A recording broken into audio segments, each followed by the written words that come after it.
Well, it's nice to be here and not by myself this time. Hello to all. As you can see, we have some special guests. With us is Juel and Alex James, 1019. We're going to find out about who our mystery guest is as we go along. But we want to encourage you to go to something special this year. It's the memorial. Not the memorial at the Kingdom Hall. I'm not going to go there unless you're picketing with a sign, and then I'm really not going to go there. It's a memorial of the Watchtower victims for 2015. The Watchtower Victims Memorial Day is coming up July 26th. And Bo, maybe you can tell us more about it and why we're going to talk about this so far ahead of time. Yeah. Thank you. First of all, Eric, thank you for having me and Alexandra here. I have watched your videos and I really enjoy the format of it and how you present things. So when we kind of agreed on doing this Watchtower Victims Memorial Day special, it was worth taking the night off and not go to bed and wait for your Californians to actually catch up. And the Watchtower Victim Memorial Day we started that last year. The first time we had it was 26th of July 2014. It seemed appropriate to actually have a day for remembering the people we have lost, who are still alive but are caught up inside the walls of the Watchtower. And I have been an activist for a couple of years now, and I have seen all sorts of activism, like what can we do, like picketing in front of convention and kingdom halls, and screaming and having banners and stuff like that. That was not what I would like to do. And I also seen that if you look around in the world today, you will see that hate. If you try to fight hate with hate, you get more hate. So I was online. I saw this beautiful picture of a young woman. It was back in the 60s. They were demonstrating against the Vietnam War in the United States. And she had this flower that she put into the barrel of a soldier's gun. And that kind of made my mind think about what can we do. And I was thinking, flowers, beauty, light. And then it all came. Like, we need to have a day, a special day for everyone who is being shunned and have no contact with their family, people who have lost friends because of suicide, parents who have lost their children because they didn't, get proper medical treatment, and so forth. And that was how it all started, and I really didn't know how to put it all together. It kind of just grew out of an idea that we put out there, and then Alexandra came along and she helped me get things more structured. She helped me with the Facebook page. She's the one who created the website for the day, and that's how it all began. And the idea is simple. It's like, pick a flower, put a card on it. You can write the card yourself, As for me, my daughter is still a Jehovah's Witness, my oldest daughter. She's 24 years old. I have 2 grandchildren that I haven't seen. And the last time I saw her, she was 9 years old. I mean, in your mind, this is kind of hard for people to understand. I mean, how do you mourn the living? And we needed that sort of way to express that we still love the people who are inside. We miss them, and when we are, shunned by them because of the rules of the Watchtower, we don't have any way to communicate with them. So putting the day out there, and the response, yes, last year was really, really good. I mean, we had pictures coming in from literally every corner of the world. I mean, people did this all over the globe, not only in the States or in Europe. No, they did it all over, in Australia. I mean, even in countries I didn't know existed, and that is very, very interesting and funny, and it seems to me that people needed this sort of way to express how they feel. So that was the start of it. That's fantastic. One of the things Bo. too that I kind of pushed with Bo when he came to me with it was that we should have it to honor all the victims, whomever they may be. And one of the things that we put out there was the victims of child molestation, who maybe were still in the religion or who have gotten out since then. And that's something that a lot of people responded to. A lot of people picked up on those particular cards and flyers that were directed to those particular victims, because they're the most helpless of all. If there's still children in there, and they may feel like the people in the religion have kind of abandoned them to that type of abuse. And they wanted to show that, look, you have support on the outside. We care about you. We care about the things that have happened to you. We recognize how you've been victimized by that. So that was something, too, that a lot of people responded to, was recognizing them as victims as well. And we love the fact that people who maybe this had not happened to them personally, but again, they wanted to show their support and their love to these children who have to go through this. And again, whether they're still in there or whether they're adults, just acknowledging that horrific situation within the religion. And we really appreciated that. Yeah. Well, and I can say, just on a personal level, I appreciated it. And if it's okay with you, I'd like to relate last year what happened with me. It was sometime in July. It was probably the middle or early July, and I didn't know anything about it. And a friend of mine, a local friend of mine who's also an ex-JW, says, "Hey, are you going to do that thing this Saturday morning? But I'm going to do it Friday night." And I said, "What thing?" So he tells me about it, and then as soon as I saw it, I thought, I should have known about this. So I called him back and I said, "Yeah, I'm going to do this. I'm in. Let's do it." So we went Friday night late, and we went to like 4 different Kingdom Halls, and then the main one that he and I both used to attend, and left flowers and and a card right on the front steps. I cut out some little slips of paper with little messages and put them all over like an Easter egg hunt. It just was fun to me. Maybe I broke a rule. I hope I didn't break one of your rules. No. I didn't say anything mean. No. Okay. And so I just did it. I just felt like doing it.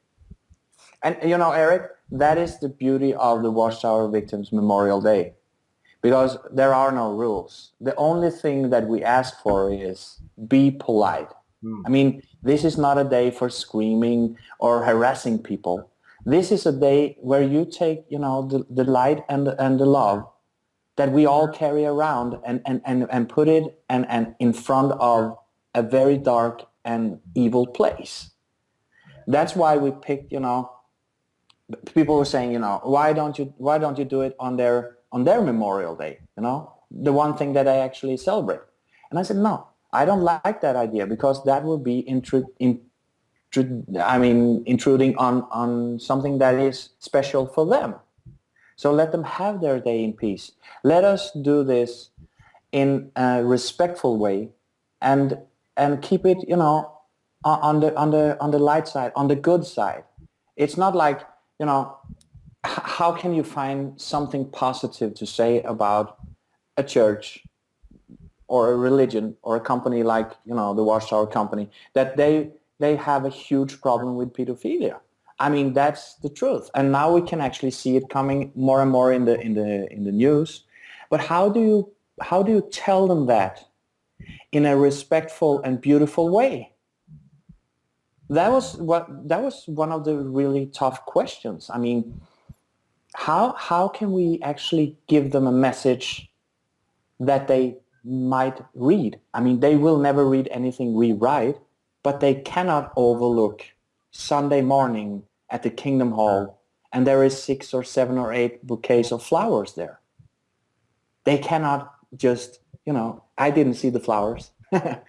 So that was one of the things. So that this is not a day that's owned by anyone.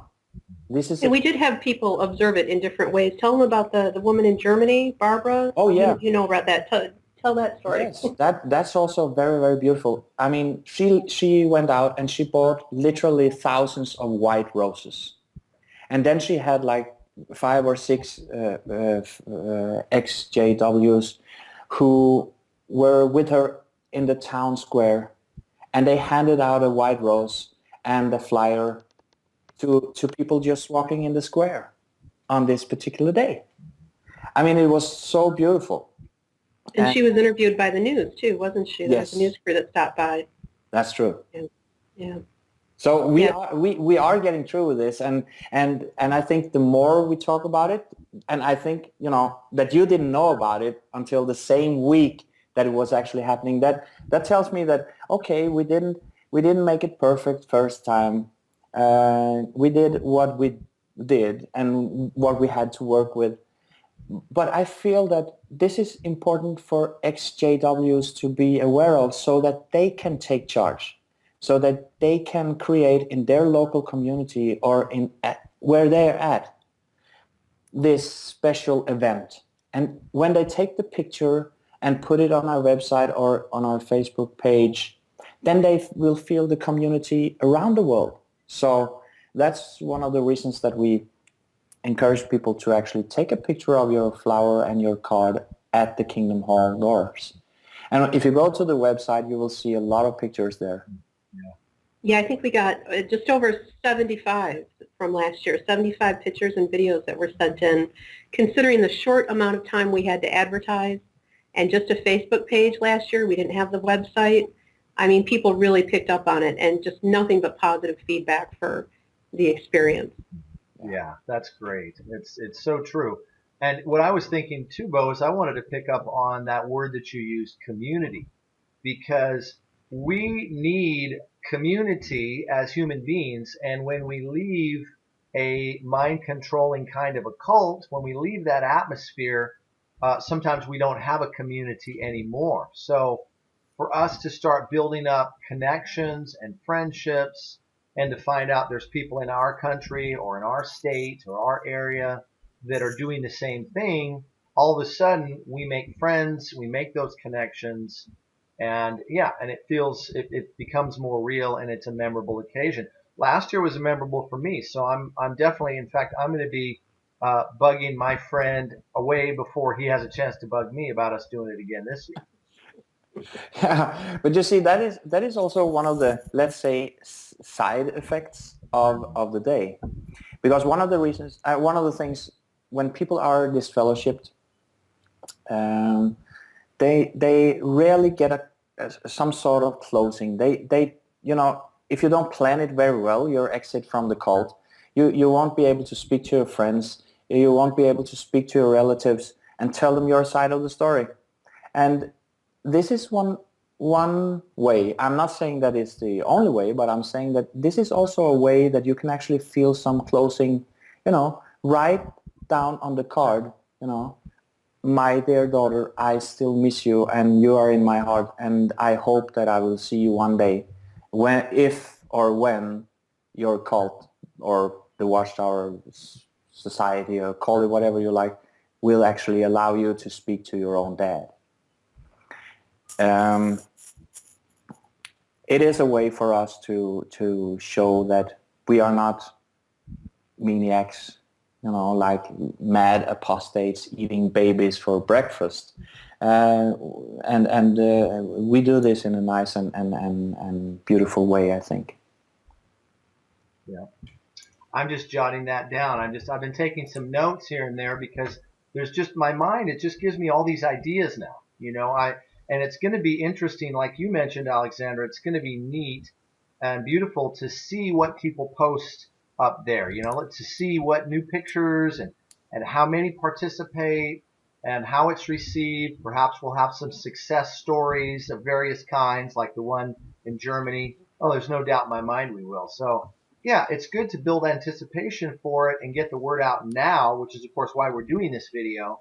And then I would think, especially a few weeks or a week before, we really want to, bring it up again a lot. Do you have a plan for how you're going to kind of get people going in July? No. Just talk about it, right? No, but the thing is this, as most people who are in our community knows, I was one of the co-founders of AAWA, and that was very structured and planned and stuff like that. When this idea came up, I decided that this is not going to be like that. This is not going to be owned by anyone. This is going to be something for everyone, and that's why.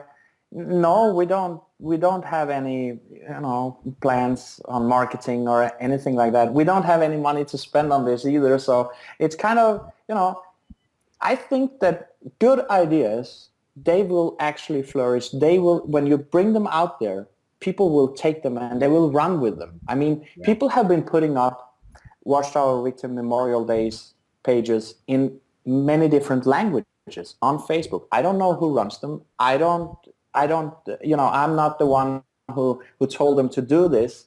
They ask, can we do this in Polish? Can we do this in French? Sure. Can we do this in Spanish? Yes.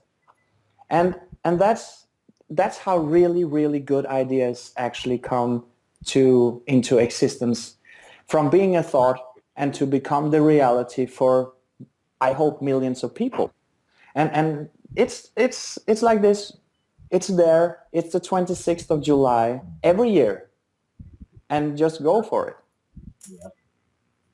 Just go for it. And the fact that it's just open and it's whatever we want to make it, again, it's a great idea, and it's nice to have it just be free and simple. Keep it simple. Everybody can do it in their own way, and then we can all just meet at these couple of places. The Facebook page, the exact title of the Facebook page is what? Alexandra? I think it's just Watchtower Victims Memorial Day. Yeah, Facebook.com/ I don't think it has any extra addendums on that address. I think that's right. Perfect. We can support you. And you can go to the website, which is just watchtowervictimsmemorialday.com. Okay. And then there is a connection to the Facebook page. Perfect. Right there if anyone wants to join it on Facebook. And the other thing too is that we are open to ideas. Anyone can go to the Facebook page. The URL, it's actually hosted by WordPress, so you can put comments up there. If anyone has an idea for how to get it out there, how to advertise, if anyone has ideas for how people can participate. I was thinking just last week, I thought, wouldn't it be really cool if people released helium balloons? That has sort of a release. People do that sometimes at funerals. It's like letting go. It's not the most environmentally friendly way, and please mind the power lines, but if someone wants to do that, if a group wanted to do that, if they felt that was something that would symbolize it. And the other thing too is that a lot of people don't want to go to a Kingdom Hall, even to leave flowers. And we had a couple people leave messages on the Facebook page. One of them said, I wanted to do it this year, but my PTSD kicked in and I just couldn't go to a Kingdom Hall. And we've been stressing to people, you don't have to go to a Kingdom Hall. If you want to leave a memorial on the beach, one woman in France, she left hers, it was by a fountain, a public fountain, at a bus stop in a city, anywhere that it means something to you or that you feel comfortable doing and participating. But yeah, if people want to go to the website and then go over to the Facebook page from there, that would be great. And we're open to ideas, whatever suggestions people have. Yeah. Definitely. So not hard to find that at all. That's that's good to know. Hey, Bo, is it all right if we shift gears a little bit? We definitely probably will come back to more of this, but I wanted to ask you about a new venture you're working on. Has to do with pages in a big block. I don't know what you're talking about. Oh. This is how he makes people look bad. Oh, he always you're looks good, of Oh, course. I understand. You're talking about this? Oh, the The unholy Sister Approved? scriptures, Sister No, no, no. approved. Okay, no, we are talking about a book now. Yes. And yes, I have been, or am still working on writing a book. A book about, you know, growing up in the JW. I mean, growing up as a Jehovah's Witness. There has been a lot of books written about that. And I tend to think that some of the books have been, you know, very sad stories. And that's not strange that books about growing up in the Watchtower cult are sad, because it is not the most funny circus on earth. It's a circus, but it's not funny. And I wanted to tell my story, you know, from the heart, and how it was, and what I have been through thanks to this corporation. But at the same time, I want this book to be something more. Not only a sad story, but a story that tells you that even if you have a bad start in life, or you come from a kind of tough environment, you can actually have a very good life. And that is, I think that's what's been missing out there.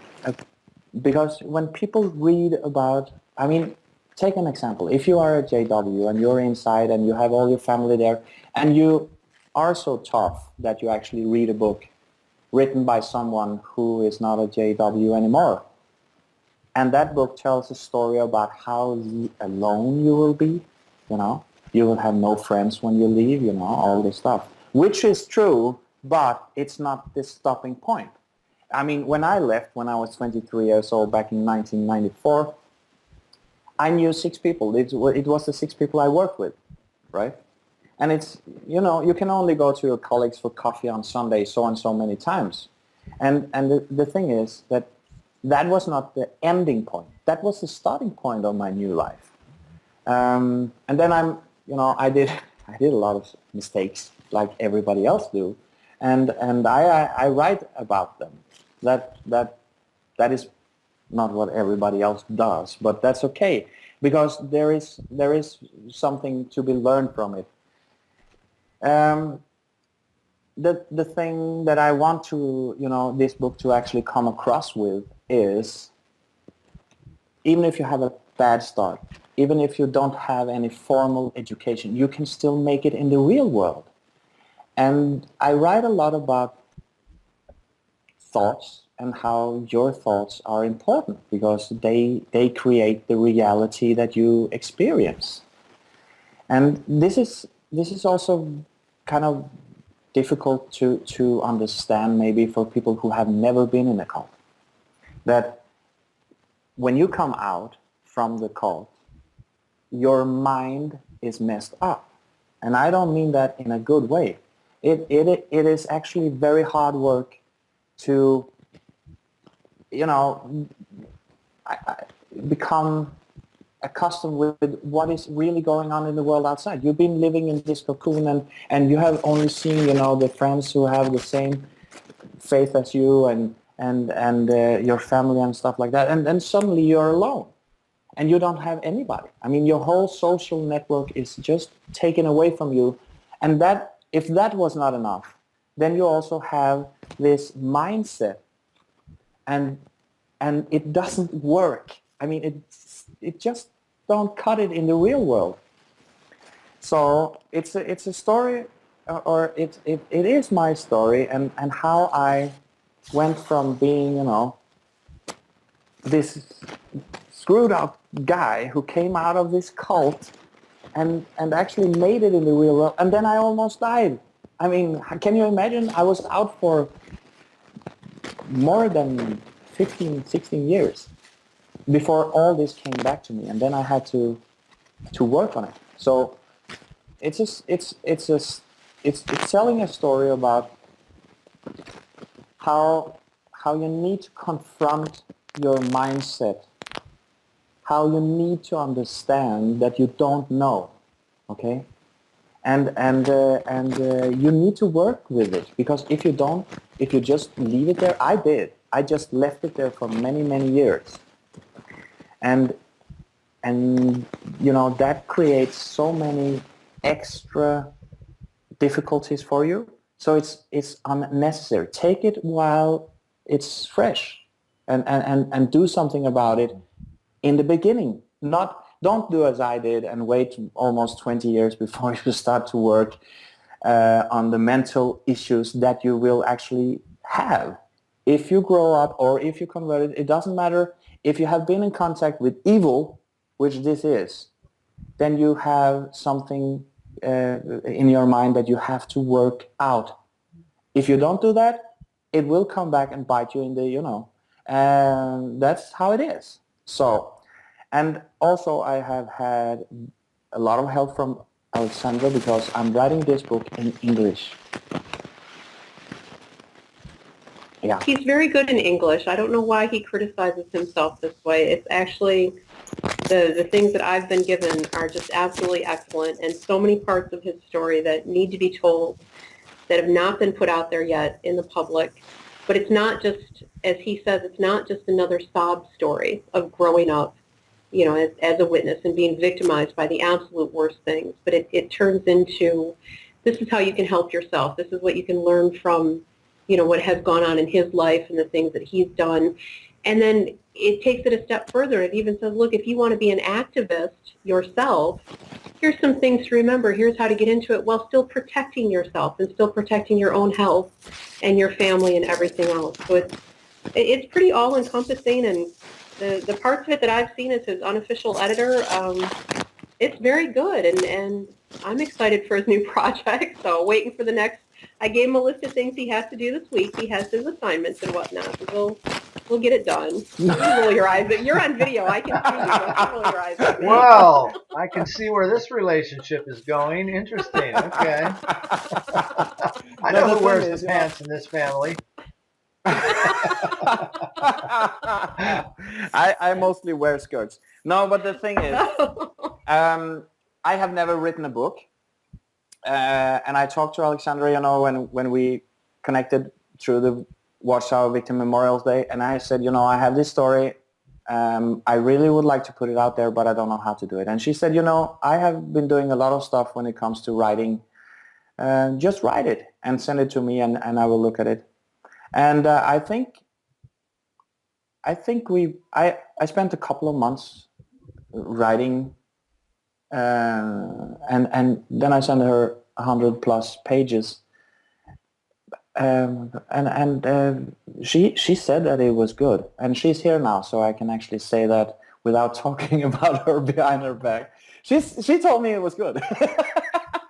In all seriousness, like I said, there's so many parts of his story that need to be told and need to be out there for people to see, and taking it from that to how people can help themselves with it. And, it goes back to what we said a minute ago about there being a community. When I was a witness and I was sitting there in the meetings thinking, this is terrible. These people are just making this up as they go along, and they, are abusing children and they're abusing women. I thought I was the only one. You know how like sometimes you sit in a movie theater and you're watching a movie and everybody else loves it and you think it's just garbage? But I really thought I was like the only person as a witness who thought that this was terrible and that you're suffering under this suffocating religion. But you step out of it, and like we said about the Watchtower Victims Memorial Day, you see how everyone else is participating. You see their stories, how, their own children are being shunned because they're disfellowshipped. These poor little children through no fault of their own. So we have a whole other generation of victims. But then you read someone, like Bo's story, and you see that you're not alone with it. But then again, his story takes it one step further, and it says, how can you help yourself, protect yourself to leave? And then a lot of people do want to be activists. They do want to speak up about it. They do want to speak up about the victimization. Well, this is how you do it while still protecting yourself. Don't make all the mistakes that I did, but here's how you protect yourself. Here's how you do it right. so that you do have a voice and it does help you in that way. So I'm excited about it. And I don't normally say that. Normally I would just say, yeah, okay, he's got a book. We'll keep our fingers crossed. But no, it's very good, very good. So Yeah. Well, exciting things are always happening, and we keep up with as much of it as we can. And I just want to make sure that people are going to get that date, and get this event stuck in their minds. And July 26th, Watchtower Victims Memorial Day.com, and then at Facebook, we're linked together to get more info, to see, highlights and pictures from last year's, and get ideas maybe that way too. Yeah. Yeah. That's pretty much it. And I agree. The more people who actually do something on the 26th of July and take a picture of it, and that is something that will bring our community together. And now we are talking about the XJW community, which really needs this. We need something to be, agree upon, that this is something we can all do. We have seen a lot of different things in the past, and people, this is the right way to do it, or this is the right way to do it. You shouldn't do that, but you should do this, and that's not how it works. But what I can see now, I had to actually just take a break back in September. I think it was in September, from the whole activism thing, and just concentrate on being me. And I did that by leaving Facebook, and when I actually came back, I think that a lot of people could actually say that, yes, we want to have a community. And I'm not blaming the community for all the different stuff that's going on, because when you look at the mindset of these people, I mean, we are all victims of this cult. Every single one who is an XJW have been introduced to this idea that first of all, we are the ones who have the truth. Everyone else is wrong. Okay?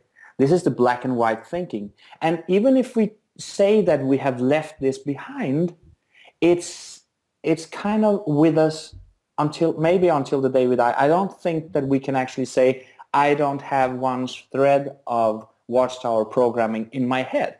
Because now, more than 20 years after I left, I can still spot some of this programming going on inside my own head. So we have a very fragile community with people who we need some place to be. We need this being together. But at the same time, we all have this strange Watchtower programming going on inside our head. So the thing is, we need to be very specific when we talk about the community. And it's not like I have all the facts. In the matter of fact, I don't. And Eric, you don't have the facts either. We have some of the truth. Okay? And I'm talking about what can we do to get the words out, to let the world understand what's going on inside this closed, high control environment. When we see XJWs, we need to understand that we are very different. And activists, I mean, I know a lot of activists. I have been traveling around and meeting a lot of the XJW community, and I know that, well, some of these people, I wouldn't be friends with them if it wasn't that we have this common cause. And this is important to know, that we are not inside the Watchtower now. We are outside, and we are free to make our choices. And if somebody wants to do some form of activism that they feel are right, I am not the one who should say, you shouldn't do that. You should do something else. This is wrong activism. I mean, if you do that, that is the programming from the cult still working inside your head, because that's the black and white thinking. There are some forms of activism that I wouldn't do. It's just not me. It's just not who I am, or it's not working for me. It's not. I can't do that from my heart. But saying that others shouldn't do that, no, that's not my way. And I think as a community, we also have this. At least I know I had this thing that you learn that every Jehovah's Witness can be trusted. That's what you learn inside. So when you come out of the cult, you think that every XJW outside, it can be trusted because this one used to be a Jehovah's Witness before, right? And you think that they are more trustable than anybody else. They are not. They are like everybody else. There are good XJWs. There are bad XJWs. It's not something that's just this is an XJW and this is how the community is. No. The thing is, we need the community to get the words out, and that's the most important thing with the whole XJW community. And the next and also important thing is that it gives support for those who leave. That's why we need to be civilized inside the community. Hear, hear. I agree. It's a great reminder. And these are just great things that you just sort of learn as you go along, like you said, because while you were talking about how long you've been out before you started cleaning out the Watchtower stuff in your head, I only woke up 5 years ago. I only got out and was disfellowshipped for apostasy a couple of years ago. But I would like to think that I have been trying to clean that stuff out, but I detect it all the time. And then I have to remind myself, not to be judgmental or to be more open-minded to different ideas or, whatever it is. Yeah. So I definitely resonates with me. And I think a lot of the people that are watching, that are, supporters of Bo and ones that like me and JWStruggle and JWVictims.org. There's some great stuff out there. So, we keep doing our thing. Everybody else keeps doing their thing. And, and that's how we make progress. Yeah. And I think that, are you still with us, Alexandra? I'm here. Yeah. I think you also should mention your webpage because it's really, really good.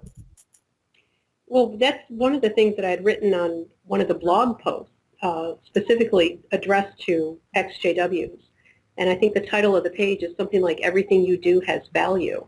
And that's talking to people who want to be activists, and they're a little worried about the right way and the wrong way to be an activist. And I think it's like what Bo said, as long as you're not being, impolite or disruptive or doing something illegal, because the thing of it is, if you're an activist, you're trying to reach a wide variety of people. And one of the things I pointed out is that some people say that, well, all the JWs inside, they're Christian, so you have to speak to them from a Christian point of view. And I had to disagree with that because even when I was a witness,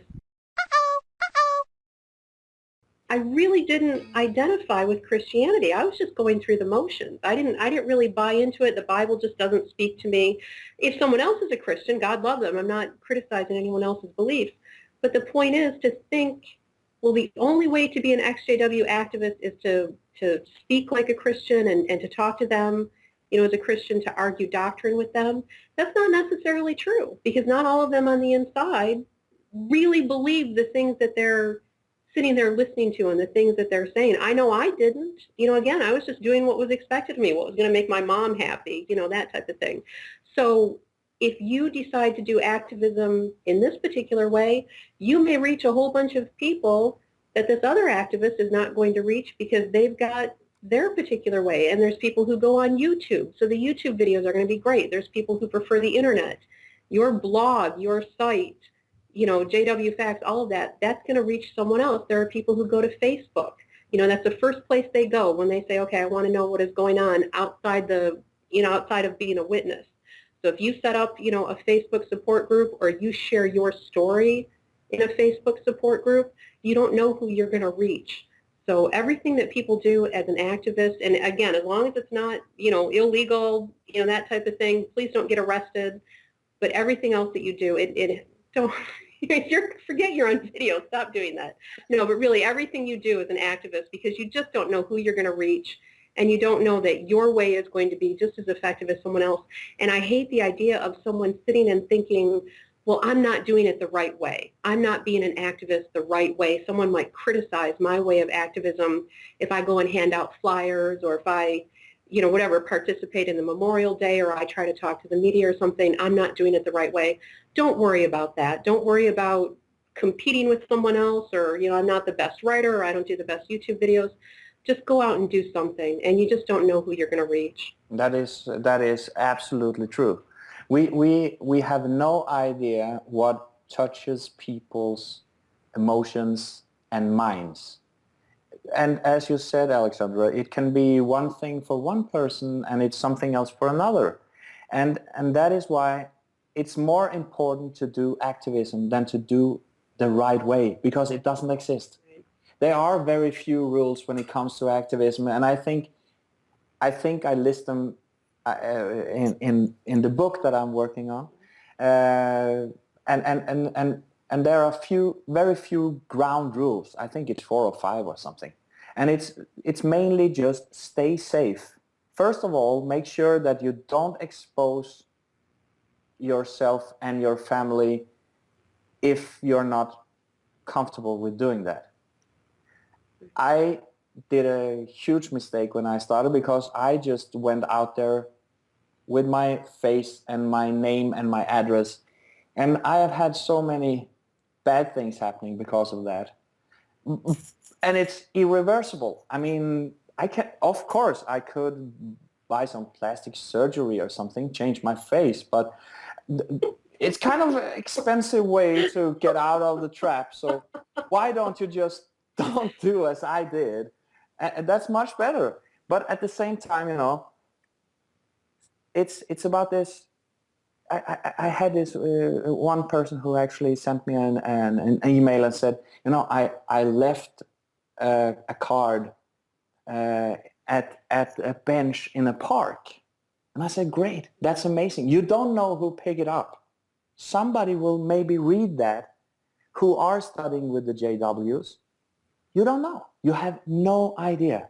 And that's the interesting thing, I think, that you do small steps. I have said this before. Do small things, small steps. Like attending the Watchtower Victims Memorial Day. That can be a small step for you, but somebody inside may read what you just wrote to your father or your mother who shuns you, and they will wake up and see this is not right. Then you have all these different discussions about, can you actually wake up a JW or not? I don't know.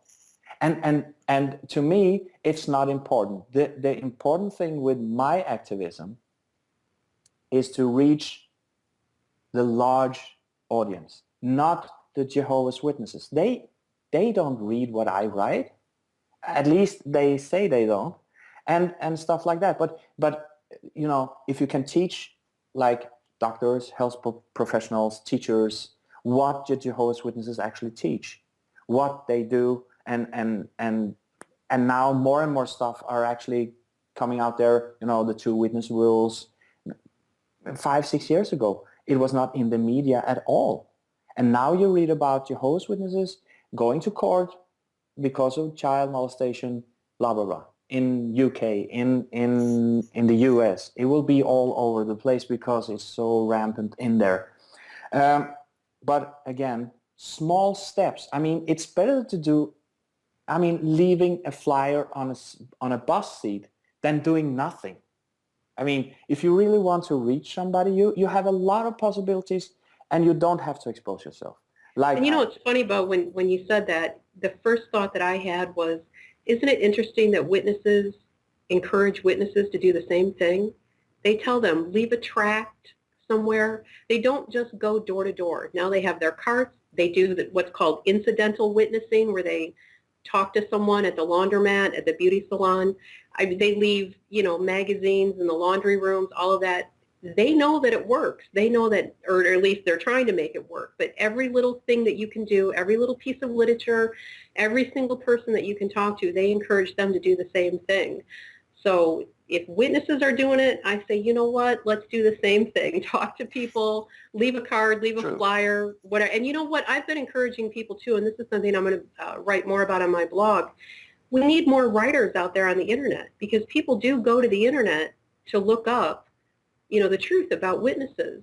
You don't have to be a good writer. You don't have to, do all the research. But if you can just start your own blog, or just put something out there somewhere and tell your own story, this is really what happened to me, or these are the things that I know about it. The more things that we have out there, especially on the internet, that's just my personal opinion, of course, but that's a real easy thing for anybody to do now with all these free blogging sites and all these free pages and whatnot. But yeah, anything that you can do, even if it's small, like you said, we just don't know who it's going to reach. And if that's what they're doing, I say we do the same thing. Fight fire with fire. Yeah, I agree, but you don't have to leave your monthly report. That's one of the good things about activism. Yeah. Are you still an active activist? Oh my, you know what? I've spent more time on my blog than I ever did out in field service, and I am proud to say that, I have to say. I was the secretary for a few years when I was an elder, so I don't want to have those kind of flashbacks, okay? It was hard enough just keeping track of one book study group, let alone all these activists running around in all these countries all over the world. No, but let's just say it like this. If you look at what has happened just the last, 2 years, it's amazing. What we see of information out there, the Shepherd the Flock book, all the letters coming out from the governing body to the body of elders. I mean, all this stuff that we have our hands on and we can read and see and hear about. I mean, when I left back in 1994, there was nothing. I thought I was the only ex-JW in Scandinavia. Sorry, I shouldn't have said that. But I realized I was not. But the thing was, we are making a huge progress. And even if we feel that, we are fighting, and struggling, and this is so hard and tough and blah, blah, blah, and what have you not, as long as we do something, we make a difference, and that's what we are going to do. And I mean, when 10 years from now, we look back, and I will, Eric and Alexandra, we will have a beer somewhere in the sun, and we will see, do you remember when we did that Skype call? It was 3 a.m. in the morning in Norway, and we said, this is actually working, and now we can see the results. So as long as we stay positive, as long as we understand that we don't have to be friends with every ex-JW in the world, as long as we understand that they are not special, they are like everybody else, we are like everybody else, as long as we do that, as long as we respect each other, like Eric and I, we don't have the same point of view when it comes to religion. Doesn't matter. We have the same goal. We want to see a world without high control cults. And that, my dear friends, is why I do this. Yes. Well said. Well said. And I don't think that we could have wrapped it up any better than that, Bo. Thank you so much for talking about this issue. Alexandra, for your shepherding of Bo's creative juices and talents in the right direction. He needs it. He needs it, I prefer the term wrangler, but that's okay. Shepherd is good. Well, you get to have a whip, right? Oh God, not go there. Who told? Okay. Who told?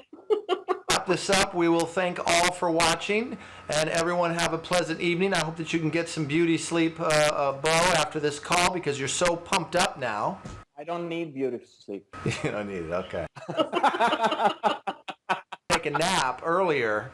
It was like 4 o'clock my time in the afternoon, and that's my nap time. And I took time out of my nap schedule for you. I love that. Thank you very much, Eric. You do a wonderful job, and I appreciate being here. It's been great, and actually it was so funny. Can we do it again? I mean, not right now, but maybe when that book comes out, or next year, 2016, Watchtower Victims Memorial 2016. Yes, and as you said, when we come closer to the 26th, even if I know that this is holiday season and stuff like that, let's remind each other to go to a Kingdom Hall with a little flower and a card and take a picture of it. That's what I would like. And remind people too, they can do it anonymously. We had people send private messages to the Facebook page and say, you know what, I don't want to share this publicly, but here's my picture. And then we would post it on the page and just say, this is from England, or this was from, south of what have you, and keep their name and their face out of it, because we know how difficult it is for people when you're being shunned or you're just inactive or whatnot. I'm inactive myself, so that's why I kind of hide behind all of this. But whatever is comfortable for whomever wants to participate, do it in a way that is best for you and healthiest for you. That's what we encourage people. Yes. Absolutely. Well, Super. Wonderful talking with you folks, and we will do it again. Thank you, Eric. Thank you. Appreciate it. The order is rapidly fading, for the times they are a-changing.